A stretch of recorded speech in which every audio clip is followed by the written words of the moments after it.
मोहन बाबू गोटे घर करने चाहते केमिति घरटे करेंगे से एमती गोटे घर तैयारी करेंगे ये घरटी तैयारी करेंगे मोहन बाबू से घरटी रे जो प्रथम रूम अच्छी से रूम रो चट्टाणटी से टाइल्स पकेबे से घरटीर टाइल्स जो लागिबो तार लंब रही 6 मीटर प्रस्थ रही 4 मीटर एवं से जो टाइल लेके आसबे से टाइल लंब रही 30 सेंटीमीटर प्रस्थ रही 20 सेंटीमीटर बुझे ना नहीं एवं प्रति टाइल पाई तांकु 200 टंका खर्च करने को पड़ो तेबे मोट उपरे मोहन बाबू केते टंका खर्च कले तांकर से जो चट्टाणटी रही टाइल पड़ी पार यह प्रश्न तेणु देख बर्तमान ये है चट्टाण चट्टाणर लंब केते अच्छी 6 मीटर अच्छी प्रस्थ अच्छी 4 मीटर से जो टाइल पड़ो से टाइल्स लंब केते अच्छी 30 सेंटीमीटर प्रस्थ रही 20 सेंटीमीटर प्रथम आम बाहर करवा से जो चट्टाण पाई केते खंड टाइल आवश्यकता रही तेबे कौन करवा ए घरर बा चट्टाणर क्षेत्रफल रे गोटे टाइल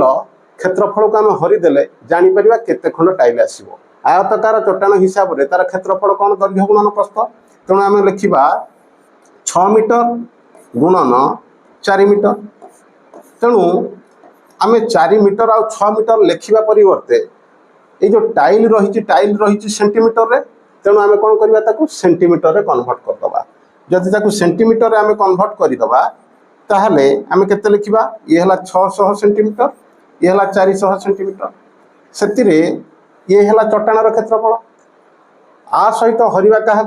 गोटे टाइल क्षेत्रफल को टाइल लंब केते रही 30 सेंटीमीटर प्रस्थ केते रही 20 सेंटीमीटर वर्तमान आम हरिदबा पाइबा केते देख गोटे शून्य कटिगला 3 दूने 6 ये पाइले आम 20 ये गोटे शून्य कटिगला ये गोटे शून्य कटिगला 2 रे काटिदेले ये हम 20 ताले 20 रे 20 गुणिले आम पाइबा केते मोट 400 तामाने मोट उपरे ये जो चट्टाण पाई 400 खंड टाइल आवश्यकता अच्छी